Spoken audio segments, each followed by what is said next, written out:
Gadjo, on est prêt pour faire de l'interprétation.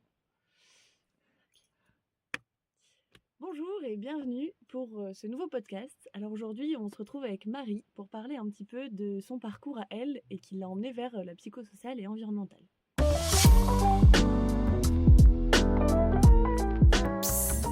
PSE Podcast. Bonjour Manon. Est-ce que tu peux nous parler un petit peu de ton parcours? Comment est-ce que tu t'as connu un peu la psychosociale et environnementale? Ouais, alors moi, à la base, j'avais fait une licence en psychologie parce que voilà, j'avais ce besoin de comprendre l'esprit humain. Enfin, ça m'intéressait beaucoup, mais j'avais pas forcément envie de faire de la clinique. Et en fait, donc dans ma licence, j'ai découvert la psychologie sociale, donc qui s'intéresse à l'individu à l'intérieur du groupe, à la façon dont il est influencé par la présence réelle, en fait, ou imaginaire des autres. Et j'ai découvert en fait en master 1 les métiers de la transition écologique et c'est vraiment là où en fait je me suis dit: «Mais c'est trop bien» parce qu'en fait, on pense pas forcément, à intégrer, la psychologie dans la transition écologique alors qu'au final les constats scientifiques, ils sont faits, les rapports du GIEC, ils sont formels. Maintenant, OK, on en fait quoi? Et en fait, comment on amène, vraiment cette transition, dans la société et comment on va faire évoluer les mentalités? Et en fait, je trouvais ça hyper pertinent d'étudier la transition écologique sous le prisme de la psychologie donc sociale. Et donc suite à mon master 1, j'ai fait donc un service civique et j'ai travaillé en mairie. Et après j'ai repris donc un master 2 en psychologie sociale et environnementale pour vraiment me perfectionner, on va dire, dans le sujet.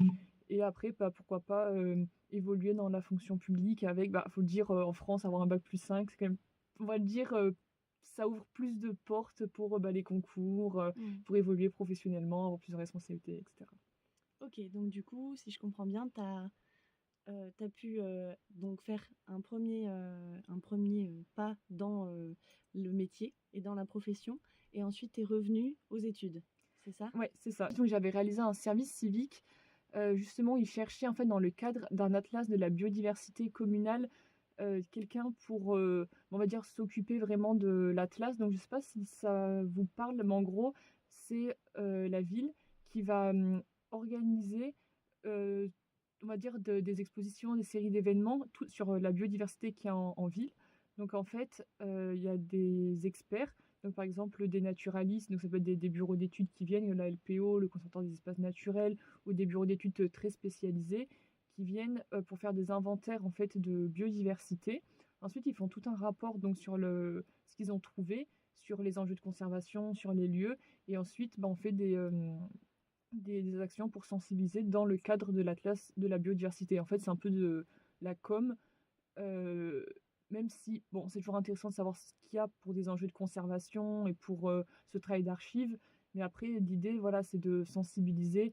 Et justement, on peut faire ce lien avec, par exemple, la psychosociale, environnementale, de prise de conscience des écosystèmes, d'attachement aux lieux, de qualité de vie, de bien-être, justement parce qu'on voit différemment la nature, et on peut, je pense, aussi développer plus de connexion à la nature.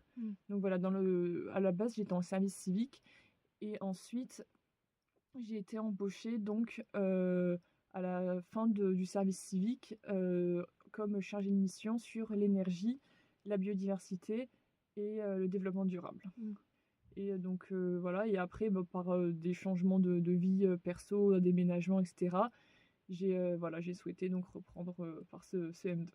Ok, superbe. Et du coup, est-ce que tu peux nous dire un petit peu qu'est-ce que les études, elles t'ont permis d'amener dans ce métier-là? Et si, du coup, pourquoi est-ce que tu es revenu dans la psychosociale et environnementale après? Est-ce que c'était parce que tu avais des manques de connaissances, ou est-ce que justement tu as découvert des concepts pendant le métier de la transition écologique et tu voulais revenir et approfondir ces concepts-là? Ok. Ouais, c'est vrai que c'est une bonne question parce que les études, quand je suis arrivée en mairie, on m'a dit, bon, la psychologie, ça a quand même rien à voir avec la transition écologique. Ben, oui et non, parce qu'au final, pendant nos études, on nous demande de synthétiser. Donc, en fait, avoir un esprit d'analyse, de comprendre des notions complexes assez rapidement pour ensuite, bah, s'en servir, dans une discussion, dans d'autres contextes, de savoir rédiger, mine de rien, de savoir faire, du contenu qui soit qualitatif. La psychologie étant une discipline scientifique, bah, pareil, de penser à savoir citer ses sources, de toujours, bah, voilà, avoir un regard, assez critique, donc c'est un peu de l'épistémologie aussi dans un sens, mais en fait de toujours faire quelque chose de carré, de Mmh. concret. Donc je pense que les études, mine de rien, ça apporte une certaine rigueur sans qu'on s'en rende compte. Aussi, oui, un esprit, critique sur, ce qu'on entend. En plus, nous, c'est vrai qu'on était en mairie, donc forcément, il y avait un enjeu politique et moi, je sais que j'ai toujours fait attention d'avoir ce devoir, de neutralité comme on avait à la fac où, il y avait, différents avis de différents bords et de toujours rester, la plus neutre et la plus impartiale possible en disant: «Bah, voilà, moi, j'ai une mission, je travaille pour la ville, pour la transition écologique et j'acceptais des informations si elles étaient neutres et si elles nous Mmh. permettaient d'avancer ensemble vers le but commun». Donc voilà, il y avait aussi, je pense, ce devoir, on va dire, de neutralité qu'on nous apprend dès les études. Aussi d'avoir conscience de ses propres limites, de savoir, bah, dire quand on ne sait pas, parce que c'est normal de ne pas tout savoir et je dirais aussi beaucoup l'outil informatique.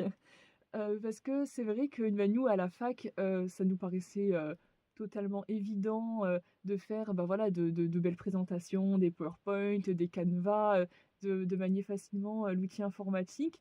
Là où finalement quand on me demandait, de faire des présentations, ils étaient tous très agréablement surpris, de ce que je pouvais faire et en fait on ne s'en rend pas compte, mais en fait à force de manier les infos, de faire des oraux, de présenter des choses, tout ça, bah, en fait, on apprend plein de choses et en fait, on sait faire plein de choses et je pense qu'il faut avoir plus confiance en nos capacités d'adaptabilité et avoir confiance en nous plutôt que de, juste se dire: «Bah, ça je sais pas» et cetera. Donc voilà, Mmh. je pense que, on sait beaucoup de choses et on est capable, par notre proactivité, d'apprendre encore plein de choses et à s'adapter et ça, je pense que c'est hyper important de le savoir et d'avoir confiance en soi avec ce mindset-là, en fait. OK, superbe. Donc voilà et après pour répondre à la deuxième partie de ta question, donc pourquoi j'ai voulu continuer en psy social? Donc je pense que c'est un peu un mélange de tout. C'est vrai que bon après voilà, au niveau de ma vie perso, j'allais déménager, donc je savais qu'en fait j'allais quitter mon travail pour, voilà, des événements de vie perso et étant donné que j'avais un master 1 et que je voulais évoluer dans la fonction publique, passer le concours de cadre A ou potentiellement faire de la recherche, je me suis dit que voilà, faire un master 2 donc ça serait plus utile. Donc voilà, il y a aussi ce côté vraiment, on va dire, en termes d'évolution et de perspectives professionnelles et c'est vrai que, ayant fait, bah, la licence en psychologie, le master en psychologie sociale, mais aussi du travail des organisations et en ayant cette expérience professionnelle, je trouvais que c'était un petit peu ce master 2, une façon de comprendre comment, la psychologie sociale pourrait être, plus utilisée dans le cadre justement bah, du travail en collectivité territoriale et comment, bah, utiliser au mieux les outils de la psychologie sociale, dans la transition écologique. Donc on va dire, c'était un peu une façon de finir de me former pour, arrêter on va dire, de réaliser des missions, comme on me l'a demandé, mais de les réaliser comme on me l'a demandé, avec ce regard aussi psychosocial Mmh. derrière et en essayant d'apporter, on va dire un plus par ces connaissances, qu'on a aujourd'hui en psychologie sociale, environnementale et qui peuvent être très, pertinentes à utiliser. C'est un peu, une spécialisation en fait que tu Voilà, fais dans au la final, continuité. OK, carrément, c'est ça. superbe. Et du coup, pendant, ce travail-là, donc, dans la transition écologique, qu'est-ce que tu as pu, mettre un petit peu en lien avec la psychosociale et environnementale? Ouais et beh, très bonne question. Donc en gros, comme je le disais tout à l'heure, mon travail c'était sur donc l'énergie, la biodiversité et le développement durable.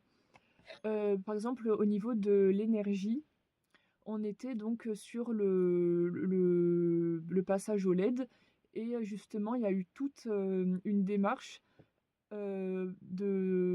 d'extinction nocturne. Donc, la ville dans laquelle je travaillais a éteint, 33 de son parc, d'éclairage public. C'est quand même énorme. C'était une ville, d'un peu plus de 50 000 habitants, donc qui est quand même assez, conséquente Mmh. et il y a eu, bah, tout un travail justement avec les riverains où donc là, bon, c'était ma chef qui s'en occupait, mais en fait, elle a cartographié tous les points lumineux de la ville et en fait, elle est allée à la rencontre des riverains avec il y avait l'élu du quartier, la police municipale, les riverains, les services techniques et elle. Et en fait, chaque rue, ils ont fait un point sur est-ce que cet éclairage, on peut l'éteindre ou pas? Est-ce Mmh. que lui, voilà, et en fait, d'essayer de trouver des arrangements. Donc elle, bon, elle a fait ça en tant qu'elle est ingénieure en énergie de formation, donc elle a fait ça, on va dire, hem, pour essayer de, voilà, de faire une co-construction et essayer de mieux s'approprier ces travaux. Mais dans un sens, c'est déjà pratiquement, en fait, de la concertation et Mmh. de la psychologie, bah, environnementale. Je sais pas ce que tu en penses, mais enfin, je trouve que c'est tout à fait ce qu'on pourrait réaliser. La psychologie sociale et environnementale, peut-être pour être utilisée jusqu'au bout de la démarche, on aurait pu, par exemple, réaliser des enquêtes après les travaux pour voir, bah, comment les habitants perçoivent le nouvel éclairage. Et peut-être, par exemple, étudier, admettons, les représentations, sociales, de ce passage justement à l'éclairage, enfin, à l'extinction nocturne, et peut-être, par exemple, faire après des nouveaux ajustements au niveau de l'intensité. Après, au niveau du passage au LED, voir si, bah, pareil, il y a eu des changements de perception, admettons. Après, bon, c'est vrai que là, les travaux sur les LED s'effectuent sur 3 ans, et je pense que les riverains ne se rendaient pas vraiment compte parce qu'au final, une lampe, que ce soit une ampoule LED ou pas, bon, il y a pas de vrai changement. Mais voilà, ça reste quand même, voilà, des choses qu'on aurait pu, étudier, par exemple. Après, par exemple, dans le développement durable, on travaillait beaucoup avec, des bureaux d'études, et on essayait de réaliser, des ouvrages qui répondent à des labels. Donc par exemple, je pense au label, bâtiment durable méditerranéen.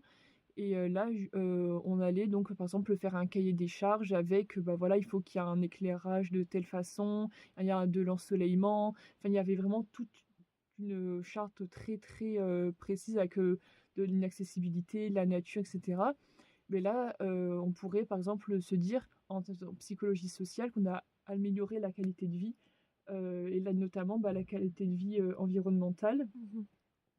Et améliorer un bâtiment, ça améliore aussi, bah, voilà, les relations sociales, la perception de sécurité, la confiance, envers les institutions. Ça peut jouer aussi sur, le stress, la performance cognitive, et cetera. Donc, comme on dit en psychologie sociale, nous avons une influence sur l'environnement, mais l'environnement a une influence sur nous. Et en fait, en améliorant le bâti, au final, c'est lui qui va avoir une influence, sur nous. Mmh. Donc voilà, là, bon, même si les travaux, n'avait pas pour vocation de répondre, on va dire, à des enjeux de psychologie sociale. Quand on le regarde par ce prisme, en fait, on se rend compte que si, il y en a. Et bah, voilà, par exemple, là, vraiment, c'est flagrant, une augmentation de la qualité de vie. Après, pareil, on avait, organisé une fresque du climat. Donc ça, c'était une super initiative. C'était mon directeur, des services techniques, qui est très, très sensibilisé à la transition écologique et qui a vraiment été un plus pour, nous donner des moyens, humains et financiers pour réaliser nos projets. Et vraiment, petite parenthèse, mais c'est vraiment, génial quand même d'avoir une hiérarchie qui nous soutienne, parce que mine de Mmh. rien, en fait, on dépend d'un budget et tout le monde se tire l'enveloppe, en fait, de son côté. Et donc d'avoir, une hiérarchie qui est sensibilisée, mine de rien, ça aide. Donc voilà, merci, monsieur. Et on avait organisé donc une fresque du climat à l'intention donc de tous, les fonctionnaires qui travaillent au service technique de la ville et de l'agglo.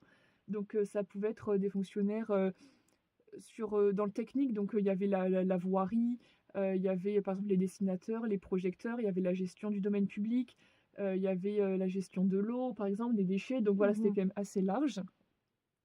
Et donc la fresque du climat qui avait quand même duré 3 heures, et après on avait monté des ateliers pour, parler de la suite de la fresque du climat, de maintenant qu'on a été sensibilisés, quelles actions nous on peut faire concrètement, au niveau de la ville pour, bah, voilà, mettre en place du concret, en fait, suite au fait d'avoir été sensibilisés.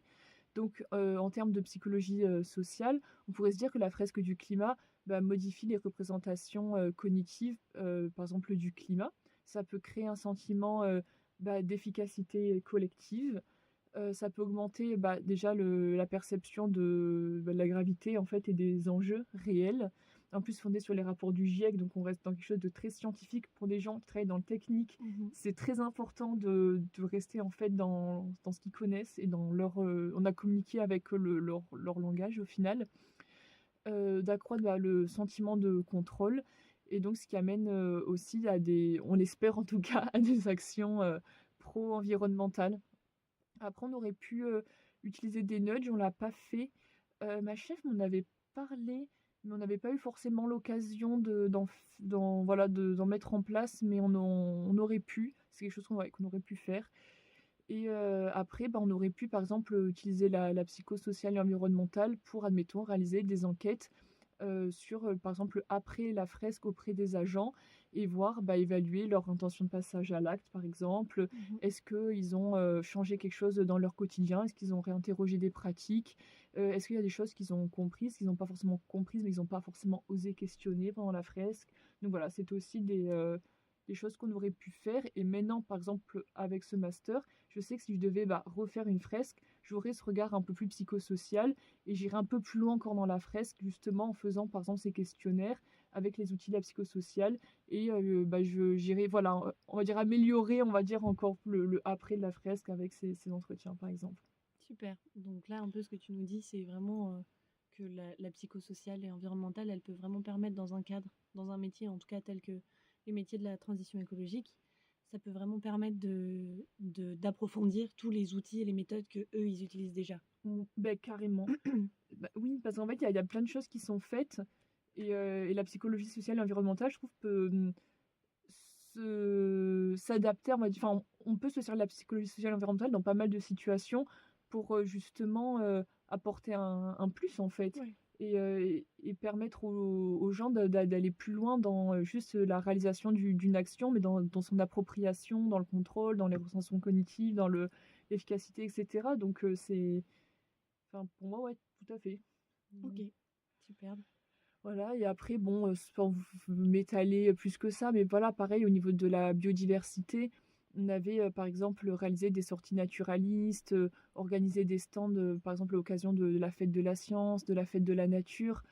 Donc voilà, on avait, réalisé des projets, de renaturation en milieu urbain et cetera et voilà, là, l'idée, bah, pareil, c'est, d'améliorer, l'attachement au lieu, que les gens prennent conscience de l'écosystème humain, se rappellent la présence de la nature, et donc tout ça, en fait, c'est de la psychologie sociale, qui est aussi, bah, appliquée au développement durable où, en fait, on va changer enfin, on va faire évoluer plutôt les représentations de l'environnement et rendre visibles des enjeux pour influencer donc des comportements, pro-environnementaux et susciter, on l'espère, bah, l'attachement au lieu, l'engagement, l'intérêt et du coup, bah, créer, on va dire, une dynamique, personnelle, en chacun et chacune pour, agir, en fait, à son échelle en faveur d'une transition, énergétique et écologique qui serait collective, quoi. Trop cool, superbe. En tout cas, c'est des beaux projets que vous avez eus au sein du Mmh. métier. Et ensuite, est-ce que toi, tu te verrais un petit peu dans le futur, après avoir reçu donc là cette année de master de psychosocial et environnemental, de retourner dans ce genre de métier ou est-ce que tu te penches plus, t'aspires à d'autres choses maintenant? Alors bon, moi là, si tu veux, je commence mon stage la semaine prochaine et j'ai, on va dire, 2 options dans ma tête. C'est soit, mon stage donc c'est un stage de recherche, donc en psychologie sociale et environnementale sur les perceptions, des animaux marins et en fait, soit vraiment la recherche m'intéresse et je me rends compte que voilà, on a encore plein de choses à découvrir et pour améliorer, bah, la médiation scientifique, par exemple. Mhm. Enfin voilà, s'il y a vraiment des sujets voilà, qui me parlent, pourquoi pas, bah, partir dans de la recherche. Mais si je me rends compte que le stage, bah, m'intéresse, que je vais forcément apprendre énormément de choses, mais que finalement faire de la recherche, c'est pas ce qui me convient, bah, à moi, je me vois pas travailler dans autre chose honnêtement que dans la transition écologique et je ne pense pas travailler dans le privé. Donc ça serait dans le public, je pense, plutôt au niveau des villes. Après la région, ça peut être effectivement pour, tous les projets, on va dire, à plus long terme au niveau voilà, des axes routiers. Enfin, je pense à la SNCF, au train ou Mhm. quoi, mais bon, c'est plutôt, quand même les communes, hein, qui font la transition écologique. Vous allez me dire: «Ouais, les régions, il y a les PNR», mais ouais, non, ça serait plutôt au niveau d'une commune.